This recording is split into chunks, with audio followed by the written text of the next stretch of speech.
Hey Geometry, I'm Mr. Bloom and this is Chapter 12 in class review. We'll do the left side together and then we will get to doing the right side for homework.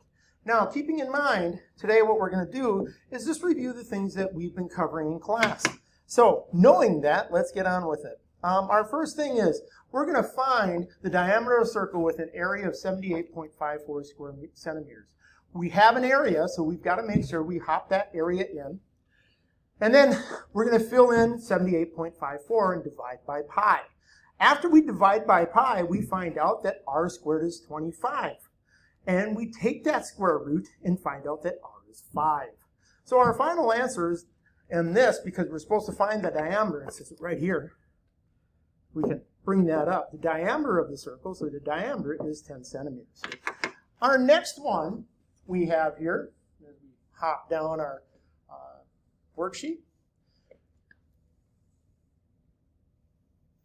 are two chords that are congruent. We're supposed to solve for x, but this chord and this chord are congruent. Now we know if two chords are congruent, the arcs they define are also congruent. So these two arcs are the same. And I know I'm solving for arcs because they have these angle things here. Okay, so basically what it comes down to is I set them equal to each other. 11x minus 72 is equal to 5x plus 6. So now I just solve this, and I've got 6x minus 72 after I subtract 5x. Okay, that's equal to 6. I'm going to add 72 to both sides, and 6x is equal to 78. Dividing by 6, I find out that x is 13. So our answer here, because they asked us for x, is 13. Our next one here, solving for x, has an inscribed angle.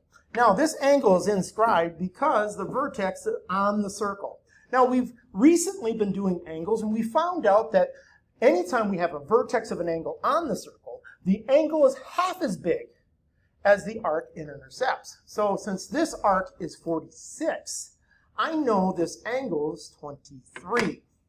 So consequently, because of that, I've got 7x plus 9 is equal to 1/2 of 46, and we have 7x plus 9 is equal to 23, just as I said.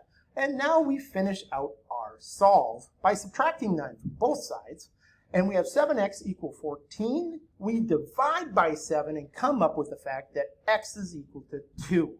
And again, we double check. We got x is equal to 2. Okay, x is equal to 2. We're supposed to solve for x. We're good to go.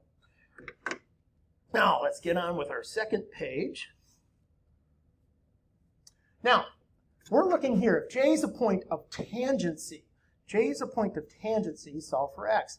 I know that a tangent line, and the radius will meet at a point at tangency at a right angle. So we've got a right angle right there. So now I'm going to pull out the Pythagorean theorem in order to prove or disprove that this is a point of tangency. In this case, since we're looking for x, I'm going to show, since it is a point of tangency, that I can find the value of x knowing some stuff. But you got to keep in mind, part of this is the fact that this is 11 as well.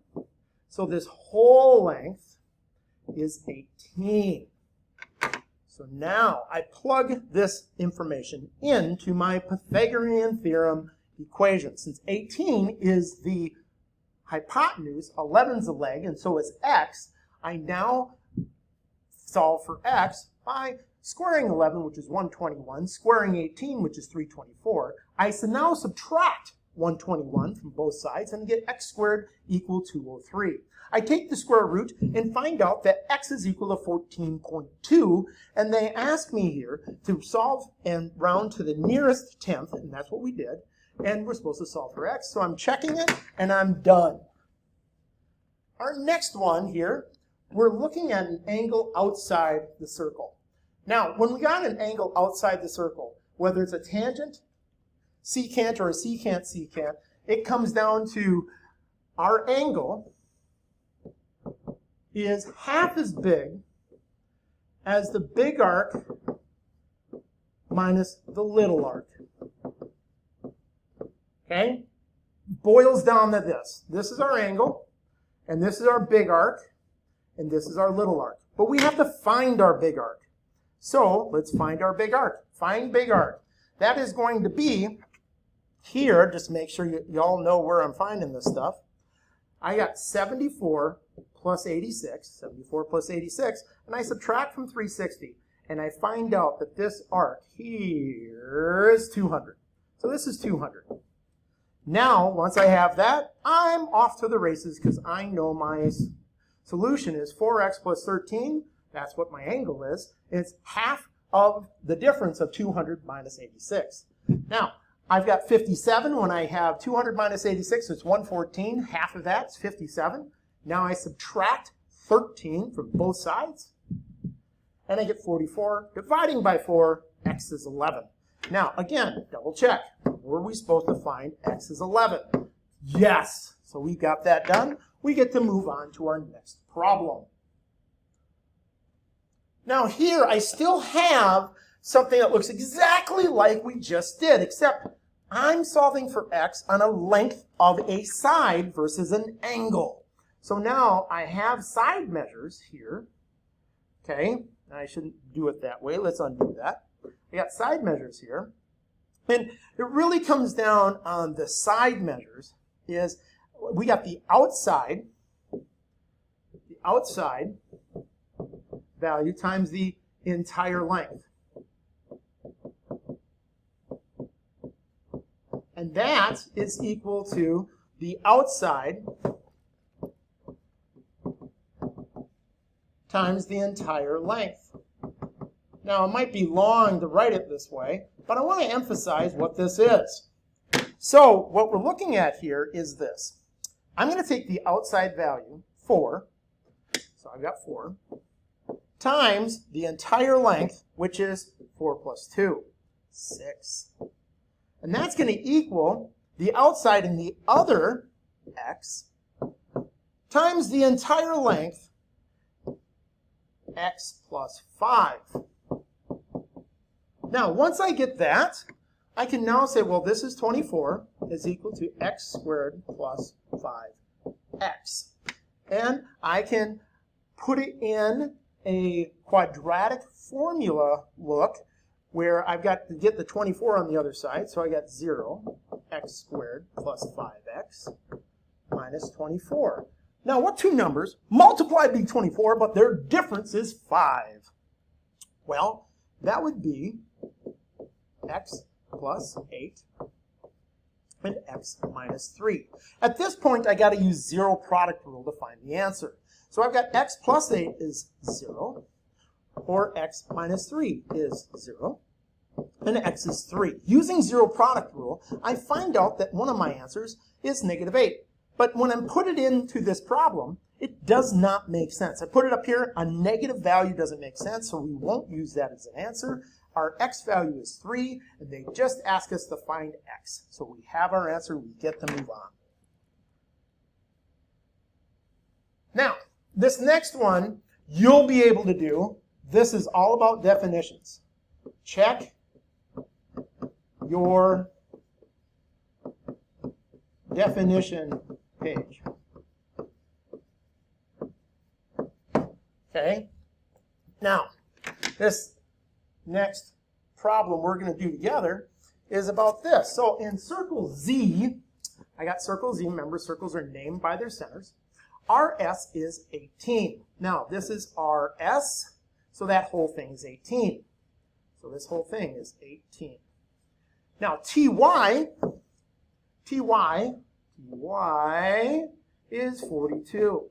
Find each measure. Now, keeping in mind, since this and this are the same distance away from the center, I know that RS is equal to TU.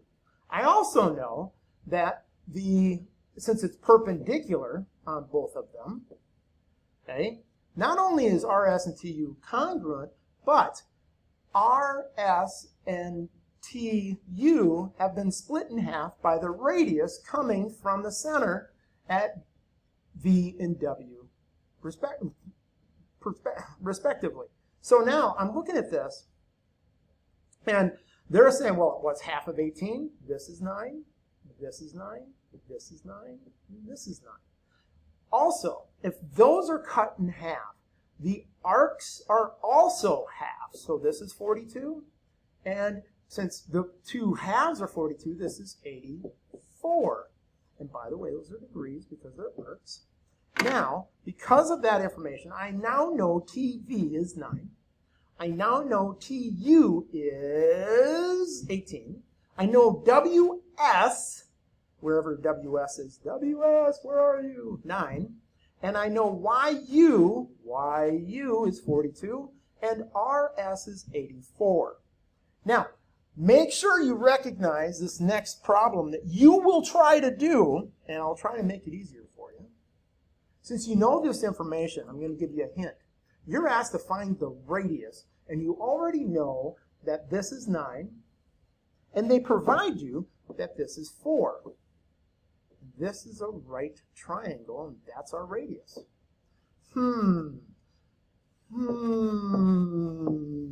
How would you do that? I'm not sure. You guys give it a try.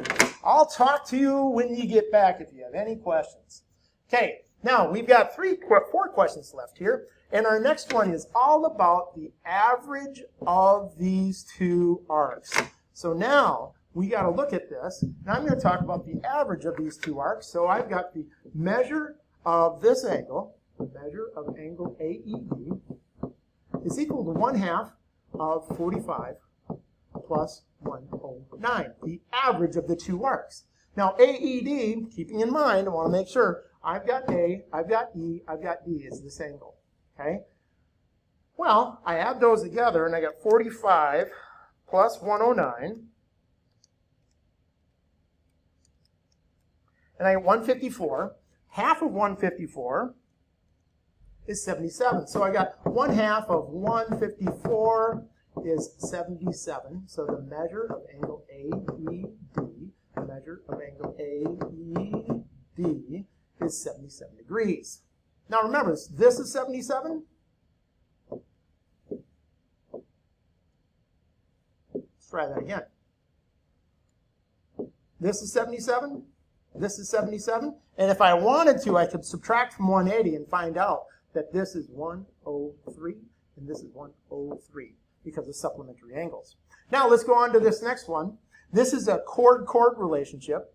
This times this, 24 times x plus 7, is equal to 27 times x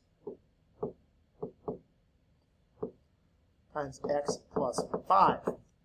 Okay, so now 24x minus 24 times 7, which is 168. 27x times 27 times 5, which is 135. And now I just solve. I'm going to subtract 24x from both sides. And I get 3x plus 135. I subtract 135 from both sides. I get 33 is equal to 3x. And find out, after I divide, that x is 11. Once again, I check out. They want me to solve for x, and I'm good to go. I should be able to pop that value in and say, well, that's 16.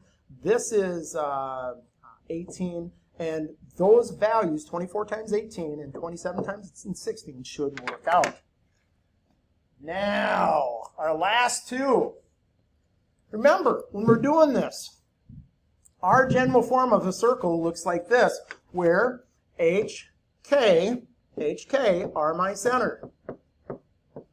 Okay? Since HK is our center, we have to be aware that we are just looking for the opposites. So now I've got to read that, and that R is equal to that value. Okay? So I'm looking at my center, and I got 9, 4. I got a radius. R is 20. And that's it. Now, I do the same thing here. I'm going to take my equation, x minus h, quantity squared, and get it here, and I've got that. Okay.